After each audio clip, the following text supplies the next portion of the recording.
ಎಲ್ರಿಗೂ ನಮಸ್ಕಾರ. ಎಲ್ಲರೂ ಹೇಗಿದ್ದೀರಾ? ಐ ಹೋಪ್ ಎಲ್ಲರೂ ಚೆನ್ನಾಗಿದ್ದೀರಾ ಅಂತ. ಇವತ್ತು ಒಂದು ರೆಸಿಪಿ ತೋರಿಸ್ತಾ ಇದ್ದೀನಿ. ರಾತ್ರಿ ಅನ್ನ ಮಿಕ್ಕಿತ್ತು. ಈ ಅನ್ನನ ಮತ್ತೆ ಒಗ್ಗರಣೆ ಹಾಕೊಂಡು ತಿನ್ನಬೇಕು ಅಂದರೆ ಬೇಜಾರಾಯಿತು ಯಾಕೋ ಇವತ್ತು. ಹಾಗಾಗಿ ಇದರಿಂದ ನಾನು ಒಂದು ರೊಟ್ಟಿನ ಮಾಡೋದನ್ನು ತೋರಿಸ್ತಾ ಇದ್ದೀನಿ. ರಾತ್ರಿ ಮಿಕ್ಕಿರೋ ಅನ್ನ ಅಥವಾ ಮಧ್ಯಾಹ್ನ ಮಾಡಿದ್ದು ಸಂಜೆ ತಿನ್ನೋದಕ್ಕೆ ಬೇಜಾರಾಯಿತು ಅಂದರೆ ಮತ್ತೆ ಅನ್ನನ ಆವಾಗ ಈ ಥರ ರೊಟ್ಟಿ ಮಾಡಿಕೊಂಡು ತಿನ್ಬೋದು. ಈಗ ನಾನು ಈ ಅನ್ನನೆಲ್ಲ ತಗೊಂಡು ಮಿಕ್ಸಿಗೆ ಹಾಕ್ಕೋತಾ ಇದ್ದೀನಿ. ಮಿಕ್ಸಿಗೆ ಹಾಕ್ಕೊಂಡು ಅದನ್ನು ಚೆನ್ನಾಗಿ ರುಬ್ಕೊಂಡು ಬರಬೇಕು. ಒಂದು ಸ್ವಲ್ಪ ನೀರು ಹಾಕಬೇಕು. ನೀರು ಹಾಕಿ ರುಬ್ಬಬೇಕು. ನಂತರ ಈಗ ಒಂದು ಬಾಣಲೆನ ಇಟ್ಕೊಂಡು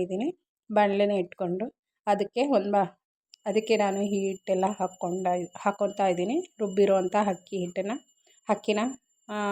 ರುಬ್ಬಿರೋವಂಥ ಅನ್ನನ ಇದಕ್ಕೆ ಹಾಕ್ಕೊತಾ ಇದ್ದೀನಿ. ಇದಕ್ಕೆ ಹಾಕ್ಕೊಂಡು ಸ್ವಲ್ಪ ಇದಕ್ಕೆ ಅಕ್ಕಿ ಹಿಟ್ಟನ್ನು ಸಹ ಸೇರಿಸ್ಕೋಬೇಕು. ಇಲ್ಲಿ ಅಕ್ಕಿ ಹಿಟ್ಟನ್ನು ಸಹ ಸ್ವಲ್ಪ ಸೇರಿಸ್ಕೊಂಡು ಇದನ್ನು ಚೆನ್ನಾಗಿ ಕಲಿಸ್ಕೋಬೇಕು. ನಾವು ಮಾಮೂಲಿಯಾಗಿ ಅಕ್ಕಿ ಹಿಟ್ಟಿಂದು ರೊಟ್ಟಿ ಹೇಗೆ ಮಾಡ್ತೀವೋ ಹಾಗೆ ಅದೇ ಥರ ಇರುತ್ತೆ ಇದು ಸಹ. ಅದಕ್ಕಿಂತ ಇನ್ನೂ ಸಾಫ್ಟಾಗಿ ಬರುತ್ತೆ ಅಂತ ಹೇಳ್ಬೋದು. ಈಗ ನಾನು ಇದನ್ನೆಲ್ಲ ತೆಗೆದಿಟ್ಟು ಒಂದು ಸ್ವಲ್ಪ ಅಕ್ಕಿ ಹಿಟ್ಟನ್ನು ಸೇರಿಸ್ಕೋತಾ ಇದ್ದೀನಿ. ಯಾರೆಲ್ಲ ನನ್ನ ವೀಡಿಯೋನ ಫಸ್ಟ್ ಟೈಮ್ ನೋಡ್ತಾ ಇದ್ದೀರಾ ಪ್ಲೀಸ್ ಸಬ್ಸ್ಕ್ರೈಬ್ ಮಾಡ್ಕೊಂಡು ನೋಡಿ. ಹಾಗೆ ವಿಡಿಯೋ ಇಷ್ಟ ಆದರೆ ಒಂದು ಲೈಕ್ ಕೊಡೋದನ್ನು ಮರಿಬೇಡಿ. ಹೊಸಬ್ರು ಯಾರಾದರೂ ನೋಡ್ತಾ ಇದ್ದರೆ ಸಬ್ಸ್ಕ್ರೈಬ್ ಮಾಡ್ಕೊಂಡು ನೋಡಿ ಅಂತ ಕೇಳ್ಕೊತೀನಿ. ನೋಡಿ, ಈಗ ಸ್ವಲ್ಪ ಅಕ್ಕಿ ಹಿಟ್ಟನ್ನು ಸೇರಿಸ್ಕೊತಾ ಇದ್ದೀನಿ. ಇದಕ್ಕೆ ಅಕ್ಕಿ ಹಿಟ್ಟನ್ನು ಸೇರಿಸ್ಕೊಂಡು ಅದನ್ನು ಚೆನ್ನಾಗಿ ಕಲಿಸ್ಕೋಬೇಕು.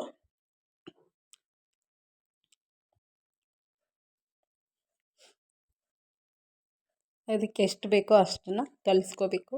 ನಮಗೆ ಯಾವದಕ್ಕೆ ಬೇಕೋ ಆವದಕ್ಕೆ ಕಲಿಸ್ಕೊಬೇಕು. ನಾವು ಚಪಾತಿ ಹಿಟ್ಟು ಥರ ಆ ಹದದಲ್ಲಾದರೂ ಕಲಿಸ್ಕೋಬೋದು. ಇಲ್ಲಾಂದರೆ ಅಕ್ಕಿ ರೊಟ್ಟಿನ ಮಾಡೋದಕ್ಕೆ ತಟ್ಟೋ ಥರ ಮಾಡ್ತೀವಲ್ಲ ಆ ಥರನಾದರೂ ಕಲಿಸ್ಕೋಬೋದು. ಇಲ್ಲ ನಮಗೆ ಮೇಲೆ ಬಳಿಯೋದಂದರೆ ಅದನ್ನು ಸಹ ಮಾಡ್ಕೋಬೋದು. ನಾನೀಗ ಎಲ್ಲನೂ ಕಲಸಿಟ್ಬಿಟ್ಟು ಈ ಥರ ಮುಚ್ಚಿಟ್ಟಿದ್ದೀನಿ. ಒಂದು 5-10 ನಿಮಿಷ ಬಿಡ್ತೀನಿ ಹಾಗೆ ಅದನ್ನು. ಇಲ್ಲಿ ನಾನು ಚಟ್ನಿ ಮಾಡೋದಕ್ಕೆ ಕಾಯಿ ಚಟ್ನಿನ ಮಾಡ್ಕೊತಾ ಇದ್ದೀನಿ. ಈ ಕೊಬ್ಬರಿನ ತೊಗೊಂಡು ಎಲ್ಲ ಚಿಕ್ಕದಾಗಿ ಹಚ್ಚಿಟ್ಕೊಂಡಿದ್ದೀನಿ. ಹಾಗೆ ಹಸಿಮೆಣ್ಸಿಕಾಯಿ, ಕೊತ್ತಂಬರಿ ಸೊಪ್ಪು, ಪುದೀನ ಹಾಗೆ ಕರಿಬೇವು ಸೊಪ್ಪನ್ನು ಹಾಕೋತಾ ಇದ್ದೀನಿ. ಇದಕ್ಕೆ ಪುದೀನ ಮತ್ತು ಕರಿಬೇವು ಸೊಪ್ಪು ಹಾಕೋದ್ರಿಂದ ತುಂಬ ಟೇಸ್ಟಾಗಿರುತ್ತೆ ಕೊಬ್ಬರಿ ಚಟ್ನಿ ಅನ್ನೋದು, ಕಾಯಿ ಚಟ್ನಿ. ಹಾಗೆ ಹುರ್ಗಡ್ಲೆನೂ ಸಹ ಸೇರಿಸ್ಕೊತೀನಿ. ಇದು ಸಹ ಒಳ್ಳೆ ಟೇಸ್ಟನ್ನು ಕೊಡುತ್ತೆ ಕಾಯಿ ಚಟ್ನಿಗೆ. ಹಾಗಾಗಿ ಪುದೀನ ಮತ್ತು ಹುರಿಗಡ್ಲೆನ ಹಾಕೋದ್ರಿಂದ ಒಳ್ಳೆ ಟೇಸ್ಟ್ ಬರುತ್ತೆ. ಆಗ ತುಂಬ ಚೆನ್ನಾಗಿರುತ್ತೆ. ಈಗ ರುಚಿಗೆ ಬೇಕಾದಷ್ಟು ಅಂತ ಕಲ್ಲುಪ್ಪನ್ನ ಸೇರಿಸ್ತಾ ಇದ್ದೀನಿ. ಆದಷ್ಟು ನಾವು ಕಲ್ಲುಪ್ಪನ್ನ ಬಳಸಬೇಕು, ಪುಡಿ ಉಪ್ಪನ್ನ ಅವಾಯ್ಡ್ ಮಾಡಬೇಕು. ಎಲ್ಲಿ ಅವಶ್ಯಕತೆ ಇದೆಯೋ ಅಲ್ಲಿ ಮಾತ್ರ ಪುಡಿ ಉಪ್ಪನ್ನ ಹಾಕ್ಕೋಬೇಕು. ನೆಕ್ಸ್ಟು ಇಲ್ಲಿ ನಾನು ಸ್ವಲ್ಪ ಹುಣಸೆ ಹಣ್ಣನ್ನ ತೊಗೊಂಡಿದ್ದೀನಿ. ನಾನು ಹಾಗೆ ಸೇರಿಸ್ಕೊತಾ ಇದ್ದೀನಿ. ಬೆಳ್ಳುಳ್ಳಿನೂ ಹಾಕಿದ್ದೀನಿ ನಾನು, ಇಲ್ಲಿ ಸ್ಕಿಪ್ ಆಯಿತು. ಇದನ್ನೆಲ್ಲ ಹಾಕ್ಕೊಂಡು ಈಗ ನಾನು ಚೆನ್ನಾಗಿ ನುಣ್ಣಗೆ ರುಬ್ಕೊಂಡು ಬರ್ತೀನಿ ಚಟ್ನಿನ. ಈ ಅಕ್ಕಿ ರೊಟ್ಟಿ ಜೊತೆಗೆ ಕಾಯಿ ಚಟ್ನಿ ತುಂಬ ಚೆನ್ನಾಗಿರುತ್ತೆ. ಅಲ್ಲದೆ ನಾನ್ ವೆಜ್ ಸಹ ಚೆನ್ನಾಗಿರುತ್ತೆ ರೊಟ್ಟಿ ಜೊತೆಗೆ. ಚಿಕನ್ ಸಾಂಬಾರು, ಚಿಕನ್ ಗ್ರೇವಿ ಹಾಗೆ ಮೊಟ್ಟೆ ಕರಿ ಗ್ರೇವಿ ಅದು ಸಹ ಚೆನ್ನಾಗಿರುತ್ತೆ ರೊಟ್ಟಿಗೆ. ತುಂಬ ಚೆನ್ನಾಗಿ ಆಗುತ್ತೆ. ನೀವು ಒಂದು ಸತಿ ಟ್ರೈ ಮಾಡಿ. ಯಾರೆಲ್ಲ ಟ್ರೈ ಮಾಡಿದ್ದೀರಾ, ನೀವು ನಿಮ್ಮ ಮನೇಲಿ ಈ ಥರ ಮಾಡ್ತೀರಾ ಅನ್ನೋದನ್ನು ದಯವಿಟ್ಟು ಕಮೆಂಟ್ ಮೂಲಕ ತಿಳಿಸಿ. ಹಾಗೆ ವಿಡಿಯೋನ ಎಲ್ಲೂ ಸ್ಕಿಪ್ ಮಾಡದೆ ನೋಡಿ ಅಂತ ಕೇಳ್ಕೊತೀನಿ. ಹಾಗೆ ನೋಡಿ, ಈಗ ರೊಟ್ಟಿನ ಮಾಡ್ಕೊತಾ ಇದ್ದೀನಿ. ನಾನು ಈ ರೀತಿ ತಟ್ಕೊತಾ ಇದ್ದೀನಿ. ನಾನು ಒಂದೊಂದು ಸತಿ ಹಾಗೆ ಬಳಿತೀನಿ, ಇದನ್ನು ಹಂಚ ಮೇಲೆ ಬಳೆದು ಬಿಡ್ತೀನಿ. ಈಗ ಈ ಥರ ಮಾಡ್ಕೊತಾ ಇದ್ದೀನಿ. ಇವತ್ತು ಯಾಕೋ ಈ ಥರ ಮಾಡಬೇಕು ಅಂತ ಈ ಥರ ತಟ್ಕೊತಾ ಇದ್ದೀನಿ. ಈಗ ನಾವು ಚಪಾತಿ ಥರನೂ ಸಹ ಚಪಾತಿ ಹಿಟ್ಟು ಥರನೇ ಗಟ್ಟಿಯಾಗಿ ಕಲಿಸ್ಕೊಂಡು ಸಹ ಅದನ್ನು ಸಹ ಹಸಿಟ್ಟು ಹಾಕಿಬಿಟ್ಟು ನಾವು ಚಪಾತಿ ಥರ ಲಟ್ಟಿಸ್ಕೋಬೋದು. ಅದು ಸಹ ಮಾಡ್ಕೋಬೋದು. ಆದರೆ ಅದೊಂದು ಸ್ವಲ್ಪ ಗಟ್ಟಿಯಾಗಿ ಕಲಿಸ್ಬೇಕಾಗುತ್ತೆ. ನಾನು ಒಂದು ಸ್ವಲ್ಪ ಸಾಫ್ಟಾಗಿ ಕಲಿಸ್ಕೊಂಡು ಅಕ್ಕಿ ರೊಟ್ಟಿ ಮಾಮೂಲಿಯಾಗಿ ಅಕ್ಕಿ ರೊಟ್ಟಿ ಮಾಡೋ ಥರ ನಾನಿಲ್ಲಿ ತಟ್ಕೊಂಡಿದ್ದೀನಿ ನೋಡಿ. ಇದಕ್ಕೆ ನಾನು ಪ್ಲಾಸ್ಟಿಕ್ ಕವರನ್ನೇ ಬಳಸ್ಕೊಂಡಿದ್ದೀನಿ. ಇದಕ್ಕೆ ಒಬ್ಬಟ್ಟಿನ ಕವರ್ ಬರುತ್ತಲ್ಲ, ಅದರಿಂದ ಮಾಡಿದ್ರೆ ಇನ್ನೂ ಚೆನ್ನಾಗಿ ಬರುತ್ತೆ. ನಮ್ಮ ಮನೇಲಿ ಇರಲಿಲ್ಲ, ಹಾಗಾಗಿ ಇದನ್ನೇ ಸಹ ಯೂಸ್ ಮಾಡ್ಕೊಂಡಿದ್ದೀನಿ. ನೋಡಿ, ಈಗ ಹಂಚ ಮೇಲೆ ಹಾಕಿ ಇದು ಮಾಡಿದ್ದೀನಿ. ಈಗ ಇನ್ನೊಂದು ರೊಟ್ಟಿನ ಮಾಡ್ಕೊತಾ ಇದ್ದೀನಿ. ಈ ಥರ ಸ್ವಲ್ಪ ಎಣ್ಣೆನ ಹಚ್ಕೊಂಡು ಈ ಥರ ತಟ್ಕೋಬೇಕು.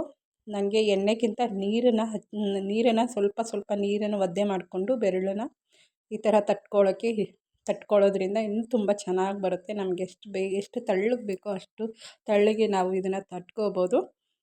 ಈಗ ನೋಡಿ ಹಾಕಿದ್ದೀನಿ. ತುಂಬ ಚೆನ್ನಾಗಿ ಬರುತ್ತೆ. ಒಂಥರ ಸಾಫ್ಟಾಗಿ, ತುಂಬ ಸಾಫ್ಟಾಗೇ ಬರುತ್ತೆ. ಮಾಮೂಲಿ ಅಕ್ಕಿ ರೊಟ್ಟಿಗಿಂತ ಸಾಫ್ಟಾಗಿ ಬರುತ್ತೆ. ನೀವು ಒಂದು ಸತಿ ಟ್ರೈ ಮಾಡಿ.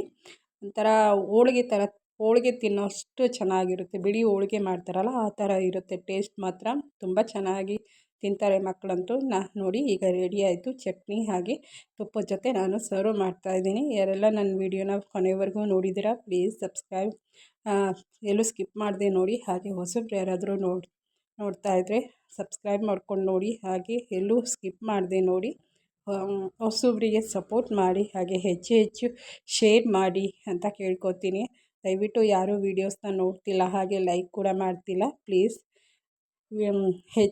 ಹೆಚ್ಚು ಜನ ನೋಡಿ ಹಾಗೆ ಶೇರ್ ಮಾಡಿ ಅಂತ ಕೇಳ್ಕೊತಾ ಇವತ್ತಿನ ಈ ರೆಸಿಪಿ ಬ್ಲಾಗ್ನ ನಾನಿಲ್ಲಿಗೆ ಎಂಡ್ ಮಾಡ್ತಾಯಿದ್ದೀನಿ. ಕೊನೆವರೆಗೂ ನೋಡಿರೋವಂಥವ್ರಿಗೂ ಪ್ರತಿಯೊಬ್ಬರಿಗೂ ನನ್ನ ಧನ್ಯವಾದಗಳು. Thank you so much. ನೋಡಿ ಎಷ್ಟು ಮೆತ್ತಗಿದೆ. ಈಗ ಖಾರದ ಜೊತೆ ನಾನು ಇಲ್ಲಿ ಕೊಬ್ಬರಿ ಚಟ್ನಿ ಹಾಗೆ ತುಪ್ಪದ ಜೊತೆ